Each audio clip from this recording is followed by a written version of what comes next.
time on Custom Works, we'll be looking at the 60s truck. We'll be getting the whole thing to tilt and slide and do all those things on this Christmas special. Let's get to the workshop.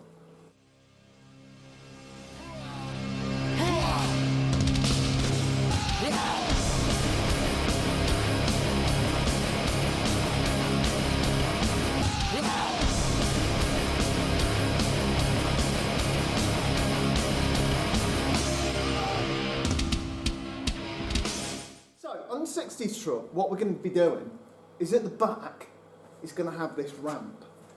And what the ramp's going to do is, the ramp is going to tilt, slide back to the floor, pick the bike up, and then it will move the bike back up. That will tip the, like the balance, and the bike will be on, and it's going to bring it right forward until the front wheel sits between the two front seats in the car. So that we've got a motorbike on the back of a pickup truck without the back of the pickup truck looking oddly long. It's a motorbike, a lot longer than you think it's going to be. So that's what we're going to build. Goes down, goes out, bike goes on, bike goes up, thing moves up, drops into position, and the bike is on the back of the pickup truck. It's going to be quite difficult. There's a lot of moving parts, but what it gives us at the end is the proportion we want for this truck. And this truck is going to have that sort of Golden Sahara feel, sort of 60s, 1960s, full show custom pickup. So we want all of those things in there, but all packaged nice. And hopefully that's what we're going to do. We've had to have things folded up, sort of very, very... sort of industrial heavy steel work, and basically we're going to bolt all of that on the back of the truck and make it so it does all of those things. Okay, so back in the Sahara truck, we're going to do this slidey thing, and it's going to be really cool. I've had loads of metal folded up, and this is the C-channel, which is going to be the carrier for the main ramp.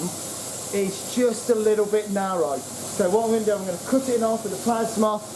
We're going to arch it out, get those runners working both sides of the channel, and then we'll tack it back together and everything should be nice and free running. But this is just about 4 mil too narrow, so chop it in half and get it sorted.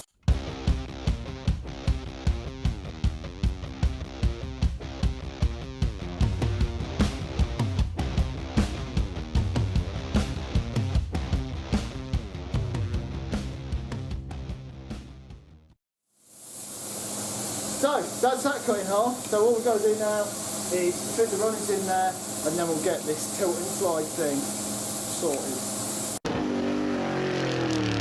Right, and so got this huge, I call it a drawer runner, but what drawer's that big? So what I've done, all these holes, lined them up, marked them off, centre punched them. So now I'm going to drill all these holes, and then we can screw these drawer runners onto there.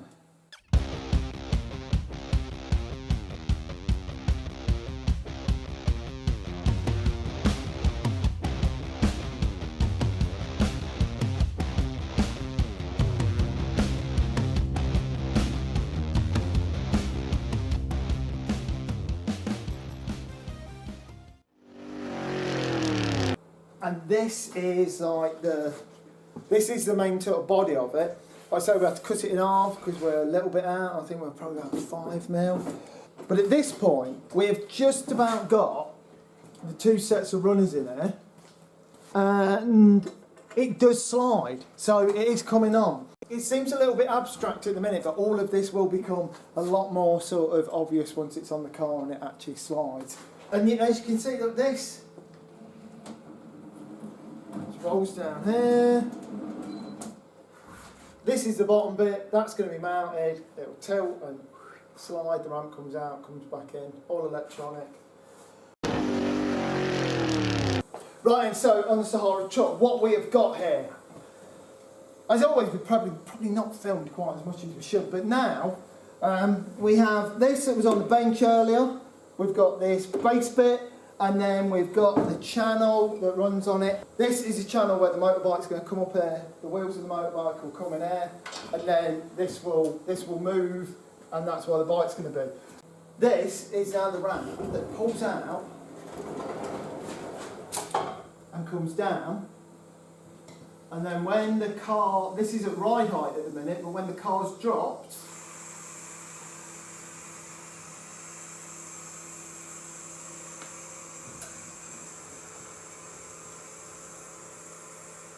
so when the car drops, this comes right down to the ground, and it's not going to be this steep. We're going to weld about 700mm on there, and then this should be nice and easy just to roll a motorbike up. Then we'll have an actuator at that end. The actuator brings it back, that slides in, sits in its place, and then the ride height goes back up, and off you go with your car. Off you go, off you go with your bike. So then, to hinge all this, what we've done, we've used these taxi door hinges that are really, really strong, and we've tapped and bolted them into this thick wall tubing, and then tapped and bolted them into here, and that's how it's going to pivot. However, when it's down at the front, it is going to go into a locking bolt with a pin through or something like that. No, not quite sure yet. So we're not going to leave anything to chance. Once the bike's on air, it rocks into place, it's locked down, and it can't go anywhere. And then off you cruise with your bike on the back. Right then, so what I'm going to do, we need a little bit from the end of the ramp. We have this ramp here all folded in 6mm, and literally it's like the most bulletproof thing in the world. It ain't going to be looking so clever once I get the plasma cutter on it. So, yeah, cut through that, and we'll weld it on there.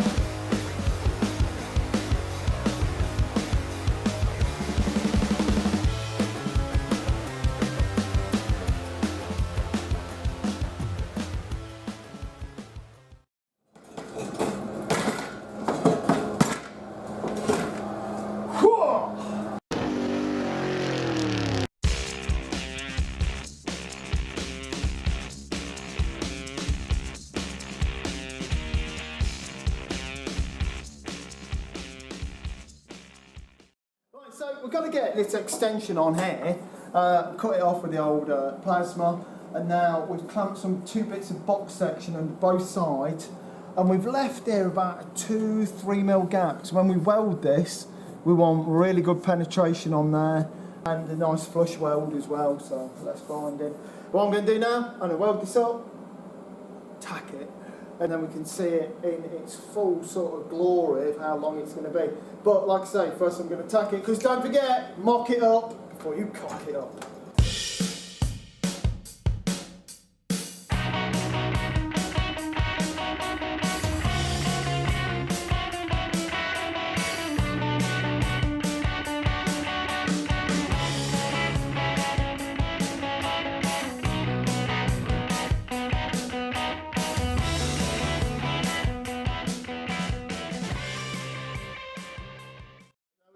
It's tacked together. So let's see how this looks, and if it does what we want, it's definitely going to be strong enough. But is the motion right? Is the action right?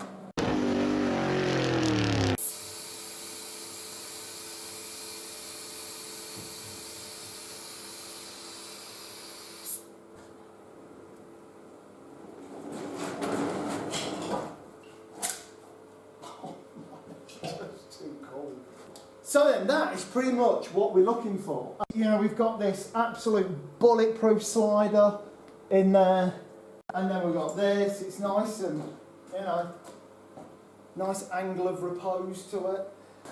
And once we've cut all the bolts and stuff out, welded it should be great.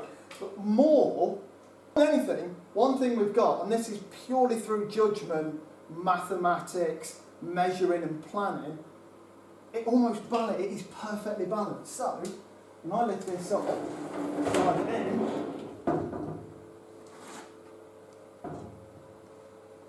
this is literally a very, like just there, it is literally perfectly balanced. It weighs nothing to move, and this is seriously heavy. So that's that, it all moves by hand, but by hand's no good. What we need is some actuators, we need it all Robocop style, so let's get to that. Let's get it all moving on a remote.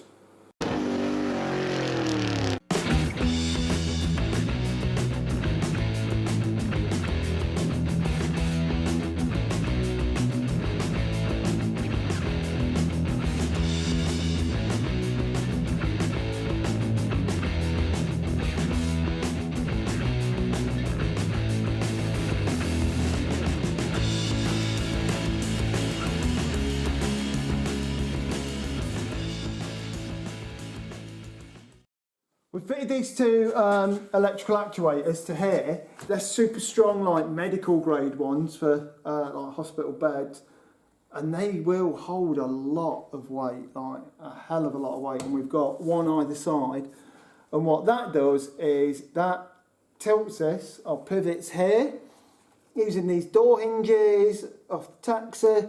This pivots, this drops down, the air suspension drops down. And then this slides back because we have this actuator under here, and that slides this, and in that way we keep the back of the truck nice and short, but we can still get the bike on. We can get the wheel to sit in the back of the cab, but then we've got this so it comes out, drops down, and then the angle on this is nice and relaxed as well, so that you can easily push your bike on. It's not like super stiff. But if you see, if we were just going to do this as a pickup that you've got to get a bike in the back, well, we're this high up. And that's as low as the bed would ever be on this as well. That's just too far to lift a bike. So that's why we have all of this magic that we will now demonstrate. Now, in doing this, there's a lot of rams, there's a lot of power, a lot of weight. We have had to build this 2x2 box frame. And what we've done, we've tied it into this sort of brace of the body that's welded ultimately to the chassis. And we've put all this in, and we've also had to double this up at the back, because believe it or not, this piece of this is really thick wall. These rams were bowing that piece of 2x2, so we've doubled that up and made it super strong. But yeah, there's a lot of weight, a lot of movement, and a lot of sort of dynamic strength needed. But it's all tacked now, so if it works when it's tacked, it'll work when it's fully welded. So let's have a look, see how it works. Okay then, so the order of operations of this will be, first off, back of the truck sits to the floor. Yes, I'm using the air jack at the minute, but we've got all the bag mounts in it. The car can do that. We've just not got the bags in because we've been welding around. So here we go. First thing in the order of mechanical ballet, the back drops.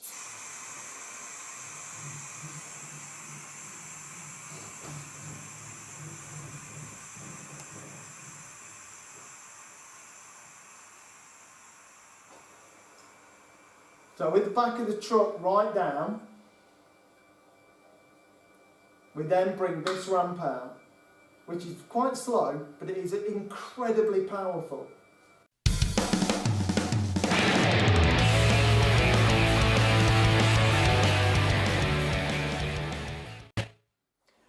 Okay, and so at that, this is now out, and of course we've still got quite a drop there. So now we use the two gear actuators to drop this part down just like this.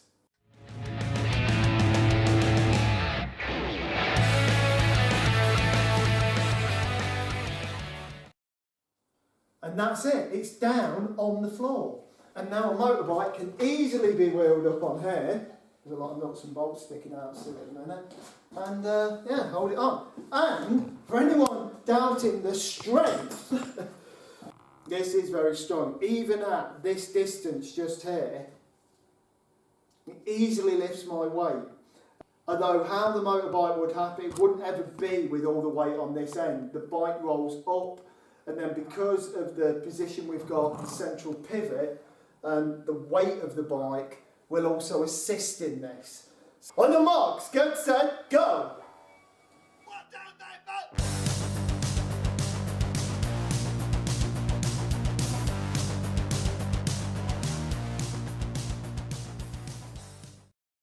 And that's it, it's on!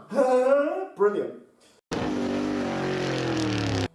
Alright then, so up to now, that's as far as we've sort of got. Yes, it tilts, it slides, it will hold some weight. The guy whose truck this is hopefully between Christmas and New Year. He's going to bring his motorbike down, we're going to put the motorbike on, and then what we can do is mock up inside the cab what the centre console is going to be like that holds the front wheels. We can mock up the back of the cab so that, you know, his forks fit in. And how I imagine it is, as his bike comes into the truck, both the bike and the truck become as one. It's less like a bike in a truck, more like a truck that is made to carry that bike. I don't normally like to give away the colours of the truck, but the truck and the bike are going to match in colour. The bike's very 60s sort of style bike, so colour and style are going to match. And I want them to come together so that when the bike's on the back, people say, oh my God, look at that. Not like, look at that bike on the back of that truck. And the whole thing to seem the same. So when the bike comes in, it will go up to there, and we'll have a hole that the bike fits in. And that's how it's held. It's going to be awesome. It's going to be difficult. But I think we'll get there. So that's it. This is the last episode of 2021. 2022 will be along very shortly, about a week from filming this. And then there's going to be just more great stuff. We got the SS Mercedes. We got the Sahara truck. We got the meat wagon. All will be completed in 2022. But I don't know, maybe that Mercedes thing, that might run into 2023. A lot of work on that. Okay then, so from everyone at Custom Works, from me, from Kirsty, who's normally behind the camera and does all the actual fiberglassing work that makes the bodies, Hot Rod Lady, legend Lee Cox, Dave Lathe, Jake the Guns, from all of us here at Custom Works, wishing every one of you out there a very, very Merry Christmas. And thanks for watching over this year. All your comments, all your thumbs up, everything mean the world to me and give me inspiration to keep on building stuff. And it really does mean something that you are watching. I never thought anyone would watch this channel. So thank you very much. Merry Christmas. See you night. And just before we go, don't forget, next week is going to be a Cosmotron special. You've probably seen it on the intro. It's a purple car with a dome roof and all the engine out, full Ed Roth style. It's a car I built now about sort of 10 years ago, probably a little bit more than that. But we're going to do a special how that went from a BMW Z3 to the first bubble top car ever built in the UK.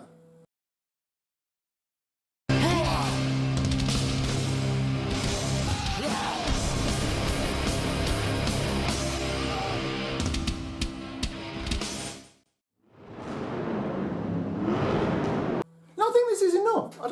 We don't need any more Christmas than this, do we? It's a little bit minimal. I think it's plenty.